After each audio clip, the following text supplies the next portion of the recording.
ಜಿಲ್ಲಾಡಳಿತ, ಜಿಲ್ಲಾ ಪಂಚಾಯಿತಿ, ಜಿಲ್ಲಾ ಆರೋಗ್ಯ ಮತ್ತು ಕುಟುಂಬ ಕಲ್ಯಾಣ ಇಲಾಖೆ, ಜಿಲ್ಲಾ ಕ್ಷಯ ರೋಗ ನಿರ್ಮೂಲನಾ ಕೇಂದ್ರ ಚಿಕ್ಕಮಗಳೂರು ಹಾಗೂ ಜೆಸಿಎ ಚಿಕ್ಕಮಗಳೂರು ಇವರ ಸಂಯುಕ್ತ ಆಶ್ರಯದಲ್ಲಿ ನಗರ ಪ್ರಾಥಮಿಕ ಆರೋಗ್ಯ ಕೇಂದ್ರ ಬಿನಲ್ಲಿ ಆಯೋಜಿಸಲಾಗಿತ್ತು. ಜಿಲ್ಲಾ ಮಲೇರಿಯಾ ನಿಯಂತ್ರಣ ಅಧಿಕಾರಿ ಡಾಕ್ಟರ್ ಬಾಲಕೃಷ್ಣ ಅವರು ಉದ್ಘಾಟಿಸಿ ಕಾರ್ಯಕ್ರಮಕ್ಕೆ ಚಾಲನೆ ನೀಡಿದರು. ಬಳಿಕ ಮಾತನಾಡಿದ ಅವರು, ಕ್ಷಯ ರೋಗ ಎನ್ನುವುದು ಮೈಕೋ ಬ್ಯಾಕ್ಟೀರಿಯಾಗಳಿಂದ ಹರಡುವ ಆರೋಗ್ಯ ಸಮಸ್ಯೆ. ವಾತಾವರಣದಲ್ಲಿರುವ ಮಾಲಿನ್ಯ, ಶ್ವಾಸಕೋಶದ ದೌರ್ಬಲ್ಯ ಹಾಗೂ ಸಾಂಕ್ರಾಮಿಕ ಶ್ವಾಸಕೋಶದ ಸೋಂಕಿನಿಂದ ಈ ಕಾಯಿಲೆ ಕಾಣಿಸಿಕೊಳ್ಳುತ್ತದೆ. ಈ ಕಾಯಿಲೆಗೆ ಚಿಕಿತ್ಸೆ ಇದ್ದರೂ ಇದನ್ನ ಸೂಕ್ತ ಸಮಯದಲ್ಲಿ ಪತ್ತೆ ಮಾಡುವುದು ಅತಿ ಅಗತ್ಯ. ಹೀಗಾಗಿ ಕ್ಷಯ ರೋಗವನ್ನ ನಿರ್ಲಕ್ಷಿಸಿದರೆ ಪ್ರಾಣಕ್ಕೂ ಹಾನಿ ಮಾಡಬಹುದು. ಆದ್ದರಿಂದ ಆಗಾಗ ಆಸ್ಪತ್ರೆಗೆ ಭೇಟಿ ನೀಡಿ ಪರೀಕ್ಷೆ ಮಾಡಿಸುತ್ತೀರಿ ಎಂದರು. ಪ್ರತಿ ವರ್ಷಕ್ಕೆ ನಾವು ಈ ವರ್ಷನೂ ವಿಶ್ವ ಕ್ಷಯರೋಗ ದಿನ ಅಂದ್ರೆ ಸರ್ ಹೇಳಿದಂಗೆ ನಿರ್ಮೂಲನಾ ಒಂದು ಹಂತದಲ್ಲಿರೋದ್ರಿಂದ ಅದನ್ನು ಸೇರಿಸೋದು ಬಹಳ ಸಮಂಜಸ ಅನಿಸುತ್ತೆ. ಈಗ ಆಲ್ಮೋಸ್ಟ್ ನಾವು ಗ್ರಾಮ ಲೆವೆಲ್ ಅಲ್ಲಿ ನಾವು ಇವಾಗ ಎಲಿಮಿನೇಟ್ ಮಾಡ್ತಾ ಬರ್ತಾ ಇದೀವಿ. ಅಂದ್ರೆ ಇವಾಗ ಎಷ್ಟು ಒಂದು 5 ವರ್ಷದ್ದು ಒಂದು ತಗೊಂಡ್ರೆ ಅದರಲ್ಲಿ ಒಂದು ಕೇಸು ಇಲ್ದಲೆ ಇರೋಂತ ಒಂದು ಹಳ್ಳಿಗಳನ್ನ ನಾವು ಗ್ರಾಮ ಮುಕ್ತ, ಕ್ಷಯ ಮುಕ್ತ ಗ್ರಾಮ ಅಂತ ಘೋಷಣೆ ಮಾಡ್ತಾ ಇದೀವಿ. ಆ ರೀತಿ ನಮ್ಮ ಚಿಕ್ಕಮಗಳೂರಲ್ಲಿ ಈಗ 97 ಗ್ರಾಮಗಳನ್ನ ನಾವಾಗಲೇ ಘೋಷಣೆ ಮಾಡಿದ್ದೀವಿ. ಇನ್ನು ಮುಂದಿನ ದಿನದಲ್ಲಿ ನಿಮ್ಮೆಲ್ಲರ ಸಹಯೋಗದೊಂದಿಗೆ ಇನ್ನೂ ಹೆಚ್ಚಿನ ಹಳ್ಳಿಗಳನ್ನ ನಾವು ಕ್ಷಯಮುಕ್ತ ಮಾಡಿ 2030 ಇಡೀ ಜಿಲ್ಲೆಯಲ್ಲಿ ಯಾವುದು ಕೇಸ್ ಇಲ್ದಂಗೆ ಮಾಡೋದು ನಮ್ಮ ಗುರಿಯಾಗಿರುತ್ತೆ. ಜಿಲ್ಲಾ ಕ್ಷಯ ರೋಗ ನಿಯಂತ್ರಣ ಅಧಿಕಾರಿ ಡಾಕ್ಟರ್ ಹರೀಶ್ ಬಾಬು ಅವರು ಪ್ರಾಸ್ತಾವಿಕವಾಗಿ ಮಾತನಾಡಿ, ಕ್ಷಯ ರೋಗದ ವಿನಾಶಕಾರಿ ಆರೋಗ್ಯ, ಸಾಮಾಜಿಕ ಮತ್ತು ಆರ್ಥಿಕ ಪರಿಣಾಮಗಳ ಬಗ್ಗೆ ಜಾಗೃತಿ ಮೂಡಿಸಲು ಮತ್ತು ಜಾಗತಿಕ ಟಿಬಿ ಸಾಂಕ್ರಾಮಿಕವನ್ನು ಕೊನೆಗೊಳಿಸುವ ಪ್ರಯತ್ನಗಳನ್ನು ಹೆಚ್ಚಿಸಲು ಈ ದಿನವನ್ನು ಆಚರಿಸಲಾಗುತ್ತದೆ ಎಂದರು. ಇವತ್ತು ಕ್ಷಯರೋಗ, ವಿಶ್ವ ಕ್ಷಯರೋಗ ದಿನಾಚರಣೆಯನ್ನು ಆಚರಿಸ್ತಾ ಇದ್ದೀವಿ. ಸೊ 2030ನೇ ಸಾಲಿನೊಳಗೆ ನಾವು ಕ್ಷಯರೋಗವನ್ನು ನಿರ್ಮೂಲನೆ ಮಾಡಬೇಕು ಅಂತ ಅಂದ್ಕೊಂಡಿದ್ದೀವಿ. ಸೊ ಆ ಒಂದು ಭಾಗವಾಗಿ ಈಗಾಗಲೇ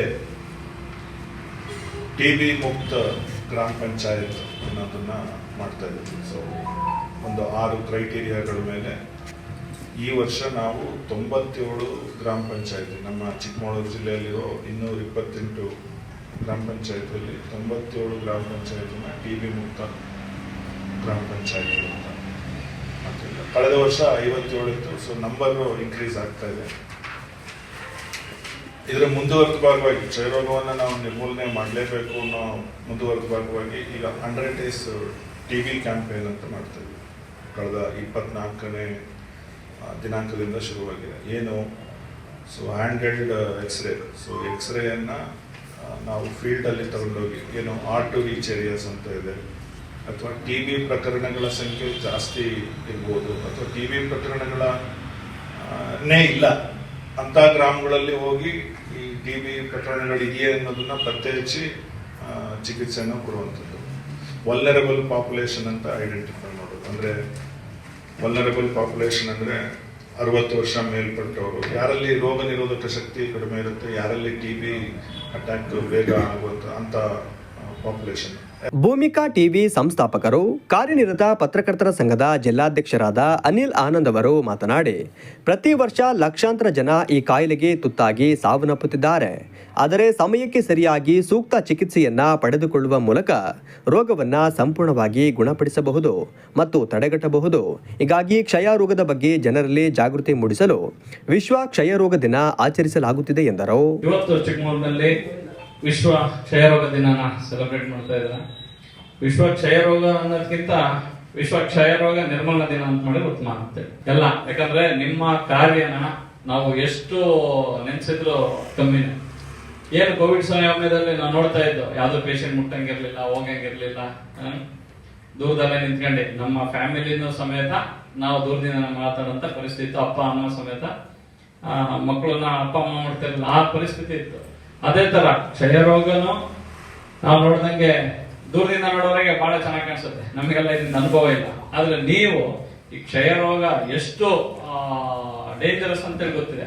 ಅಂಥದ್ರಲ್ಲೂ ನೀವು ಹಳ್ಳಿಗೆ ಹೋಗಿ ಮನೆಯಲ್ಲಿ ಅವ್ರನ್ನ ಉಪಚರಿಸೋ ನಿಟ್ಟಿನಲ್ಲಿ ನಿಮ್ಗೆ ಎಷ್ಟು ಧನ್ಯವಾದ ಸಲ್ಲಿಸಿದ್ರು ಸಾಕಾಗಲ್ಲ ಅಂತ ಹೇಳಿ. ಇವತ್ತು 2030 ಇದನ್ನ ಪೂರ್ಣ ನಿರ್ಮೂಲನೆ ಮಾಡಬೇಕು ಅಂತೇಳಿ ಪಣ ತೊಟ್ಟಿದ್ರ ನಿಮ್ಮಂತ ಸೈನಿಕರ ಜೊತೆ ನಮ್ಮ ಸಂಘ ಸಂಸ್ಥೆಗಳು ಇರ್ತೀವಿ ಜೊತೆಲಿ.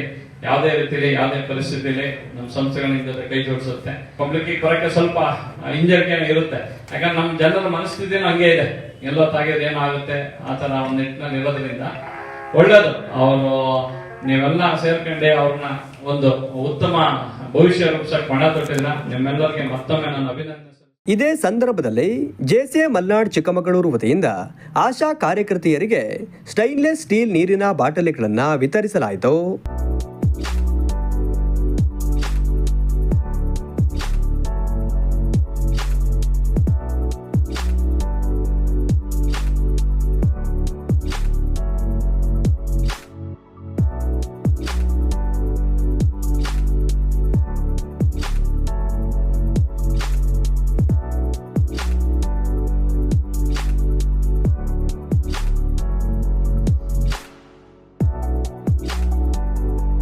ಜೆಸಿಎ ಚಿಕ್ಕಮಗಳೂರು ಮಲ್ನಾಡ್ ಅಧ್ಯಕ್ಷರಾದ ತಿಲಕ್ ದತ್ ಅವರು ಮಾತನಾಡಿ, ಕ್ಷಯ ರೋಗವೆಂದು ಹೇಳಿದ ತಕ್ಷಣ ಜನರಲ್ಲಿ ಆತಂಕ ಉಂಟಾಗುವ ಕಾಲವೊಂದಿತ್ತು.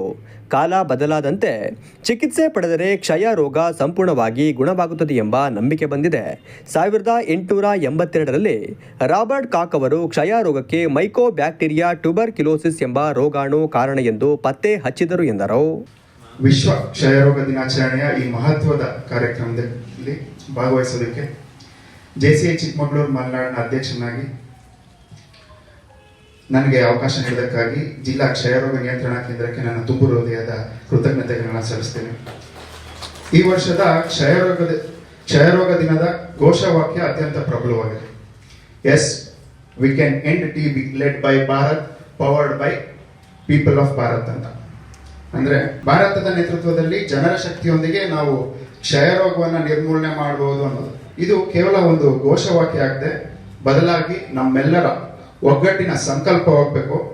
ಕ್ಷಯರೋಗ ಎಂಬುದು ಒಂದು ಕೇವಲ ವೈದ್ಯಕೀಯ ಸಮಸ್ಯೆ ಅಲ್ಲ, ಇದೊಂದು ಸಾಮಾಜಿಕ ಸವಾಲು. ಈ ಸವಾಲನ್ನು ಎದುರಿಸಲು ಕೇವಲ ಸರ್ಕಾರ ಅಥವಾ ವೈದ್ಯರ ಶ್ರಮ ಸಾಲದು. ಪ್ರತಿಯೊಬ್ಬ ನಾಗರಿಕನ ಸಂಘ ಸಂಸ್ಥೆಗಳ ಪಾಲ್ಗೊಳ್ಳುವಿಕೆ ಅತ್ಯಂತ ಅಗತ್ಯವಾಗುತ್ತದೆ. ಸರ್, ಈಗ ತಾನೇ ಹೇಳಿದ್ರು. ಅದೇ ರೀತಿ ಕ್ಷಯರೋಗ ಸಂಪೂರ್ಣವಾಗಿ ಗುಣಪಡಿಸಿಕೊಳ್ಳುವಂತ ಕಾಯಿಲೆ, ಆದರೆ ಸಕಾಲಿಕ ತಪಾಸಣೆ, ನಿರಂತರ ಚಿಕಿತ್ಸೆ ಮತ್ತು ಪೌಷ್ಟಿಕ ಆಹಾರ ಬಹಳ ಮುಖ್ಯವಾಗುತ್ತೆ. ಜೊತೆಗೆ ಸಮಾಜದಲ್ಲಿ ಈ ಕಾಯಿಲೆ ಬಗ್ಗೆ ಇರುವ ತಪ್ಪು ಕಲ್ಪನೆಗಳನ್ನ ಮತ್ತು ತಾರತಮ್ಯವನ್ನ ನಾವು ಅಳಿಸಾಕಬೇಕಾಗಿದೆ. ರೋಗಿಗಳಿಗೆ ನೈತಿಕ ಬೆಂಬಲ ಬೇಕೇ ಹೊರತು ಅವರಿಗೆ ನಮ್ಮ ಅನುಕಂಪದ ಅವಶ್ಯಕತೆ ಇಲ್ಲ. ಅವರೇನು ಫಸ್ಟ್ ಟೈಮ್ ಅಷ್ಟೇ ಆಸ್ಪತ್ರೆಗೆ ಬರ್ಬೇಕಾಗತ್ತೆ. ಆ ನಂತರ ಅವರಿಗೆ ಡಾಟ್ಸ್ ಅನ್ನೋ ಒಂದು ಸರ್ವಿಸ್ ಅವರಿಗೆ ಸಿಗುತ್ತೆ. ಇದ್ರ ಜೊತೆಗೆ ಪ್ರತಿ ಒಂದು TB ಪೇಷಂಟ್ಗೆ 1,000 ರೂಪಾಯಿ ಕೊಡ್ತಾರೆ ಸರ್ಕಾರದಿಂದ. ಅದು ಅವ್ರಿಗೆ ಅವ್ರ ಅಕೌಂಟಿಗೆ ಹೋಗುತ್ತೆ. ಸೊ ಇದಕ್ಕೆ ಏನಕ್ಕೆ 1,000 ರೂಪಾಯಿ ಕೊಡ್ತಾರೆ ಅಂದ್ರೆ ಅವ್ರಿಗೆ ನ್ಯೂಟ್ರಿಷನ್ ತಗೊಳ್ಳೋದಕ್ಕೋಸ್ಕರ, ಅಂದ್ರೆ ಅದರಿಂದ ಒಳ್ಳೆ ಫುಡ್ ತಗೊಳ್ಳೋದಕ್ಕೋಸ್ಕರ 1,000 ರೂಪಾಯಿ ಆ ಪೇಷಂಟ್ ಅಕೌಂಟಿಗೆ ಹೋಗುತ್ತೆ. ಈ ತರದ್ದೆಲ್ಲ ನಮ್ಮ ಕಾರ್ಯಕ್ರಮಗಳು ನಡೀತಾ ಇದೆ. ನಮ್ಮ ಸಿಬ್ಬಂದಿ ವರ್ಗದವರು ಗ್ರಾಸ್ ರೂಟ್ನಲ್ಲೇ ನಮಗೆ ಸರ್ಕಾರ ಜೊತೆ ಕೈ ಜೋಡಿಸಿ ನಾವು ಕೆಲಸ ಮಾಡ್ತಾ ಇದ್ದೀವಿ. ಅದ್ರ ಜೊತೆಗೆ ಇವತ್ತು ವರ್ಲ್ಡ್ ಹೆಲ್ತ್ ಡೇ ಅಂತ ಎಲ್ಲರೂ ಎಲ್ಲ ಕಡೆನೂ ಆರೋಗ್ಯ, ಎಲ್ಲರಿಗೂ ಆರೋಗ್ಯ ಅಂತ. ತಾಲೂಕು ಆರೋಗ್ಯ ಅಧಿಕಾರಿ ಡಾಕ್ಟರ್ ಸೀಮಾ, PPAM ಸಂಯೋಜಕರಾದ ಕಿರಣ್ ಕುಮಾರ್, ಕ್ಷೇತ್ರ ಆರೋಗ್ಯ ಶಿಕ್ಷಣಾಧಿಕಾರಿ ಬೇಬಿ, ಹಿರಿಯ ಪ್ರಾಥಮಿಕ ಆರೋಗ್ಯ ಸುರಕ್ಷತಾ ಅಧಿಕಾರಿ ರುಚಿಯಾ ಉಪಸ್ಥಿತರಿದ್ದರು.